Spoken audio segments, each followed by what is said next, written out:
भाजपा संगठन द्वारा तय मंत्रियों के पत्रकार वार्ता श्रृंखला के क्रम में कैबिनेट मंत्री सौरभ बहुगुणा ने अपनी विभागीय कार्य योजनाओं की विस्तार से जानकारी दी है। पार्टी मुख्यालय में पत्रकारों को संबोधित करते हुए बहुगुणा ने बताया कि मुख्यमंत्री पुष्कर सिंह धामी के मार्गदर्शन में सरकार निजी क्षेत्रों के सहयोग से युवाओं को स्किल्ड बनाकर देश विदेश में बड़े पैमाने पर रोजगार मुहैया करा रही है। साथ ही पशुपालन, मत्स्य पालन और दुग्ध उद्योग में अनेकों नई योजनाओं के माध्यम से स्वरोजगार सृजन में भी उत्तराखंड सबसे तेजी से बढ़ने वाला राज्य है।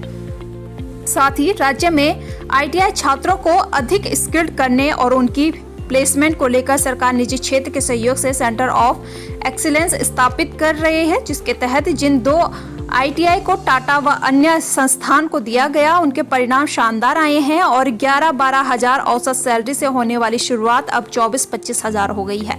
यही वजह है कि इसी तरह 13 आईटीआई को लेकर अशोक लेलैंड और सहसपुर में सेंटर ऑफ एक्सीलेंस के बड़े केंद्र को स्थापित किया जा रहा है, जहां 9 प्रौद्योगिकी शाखाओं में छात्रों को तैयार किया जा रहा है।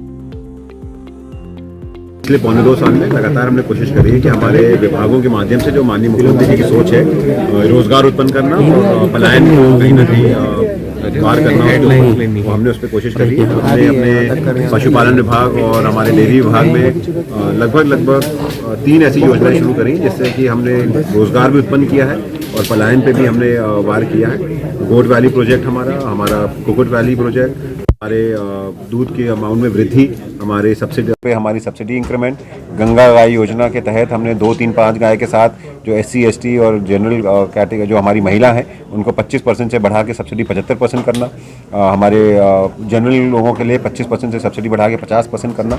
इससे हमारे बहुत फ़ायदा हुआ देखने को। हमारा दूध का प्रोक्योरमेंट 25% बढ़ा। उत्तराखंड में हम 2,30,000 लीटर तक पहुंच चुके हैं जनवरी में, जब तक हम मार्च में अचीव करते थे इस लेवल को।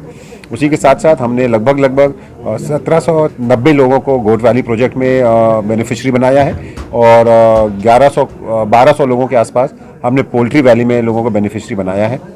तो अगर आप इसको देखें 3,000 लोगों को हम ऑलरेडी बेनिफिशरी रोजगार से जोड़ चुके हैं। हमारी कोशिश यही है कि हमारे जितने भी विभागों आईटीआई विभाग के माध्यम से हमने लोगों को डोमेन एक्सपर्ट्स के द्वारा ट्रेनिंग अशोक लेलैंड के साथ 3 साल के लिए MOU किया है कि वो इन हाउस कैंपस हमारे बच्चों को हायर करेगा। 3,000 बच्चा 3 साल में वो हायर करेंगे इंटर्नशिप के रूप में। उसके साथ साथ हमने फिलिप्स और स्नाइडर को सेंटर ऑफ एक्सेलेंस के रूप में 2 अपने आईटीआई चलाने के लिए दिए और उसका फ़ायदा ये हुआ कि जब उन्होंने आज के समय की ट्रेनिंग दी, अच्छे मशीनों पे उनको बच्चों को सिखाया, तो जो बच्चा पहले 8 से 10 हज़ार की तनख्वाह पे एवरेज सिडकुल में काम करता था, आज वो 25,000 के आसपास की तनख्वाह पे हायर हुए हैं। पूरा का पूरा बैच फिलिप्स और स्नाइडर ने हायर किया है। टाटास के साथ हमने MOU किया है जिनको हम 13 अपनी आईटीआईज देने जा रहे हैं, जिसमें कि 87% पैसा टाटा लगाएगा, 13% 70 करोड़ रुपये के आसपास स्टेट गवर्नमेंट लगाएगी कंस्ट्रक्शन के लिए। हमने मत्स्य पालकों के लिए चाहे उनका बिजली दर कमर्शियल से एग्रीकल्चर करने का काम किया हो, चाहे उत्तराखंड का पहला एक्वा पार्क केंद्र स्वीकृत कराने का काम किया हो। उसी के साथ जो हमारे ट्राउट प्रोडक्शन है वो ट्राउट फिश प्रोडक्शन है पिछले 2 साल में लगभग 22% बढ़ा है। उत्तरा फिश के माध्यम से हम उनके किसानों को जो है उनके फिश का प्रोक्योरमेंट करते हैं और उसको सेल करते हैं। कोशिश हमारी यही है कि मार्केटिंग को और स्ट्रॉन्ग किया जाए और प्रोडक्शन को कहीं जो बढ़ रहा है उसकी खपत भी हो। ये हमारा फोकस एरिया रहेगा। ऐसी ही अन्य खबरों के लिए चैनल को सब्सक्राइब और लाइक करें।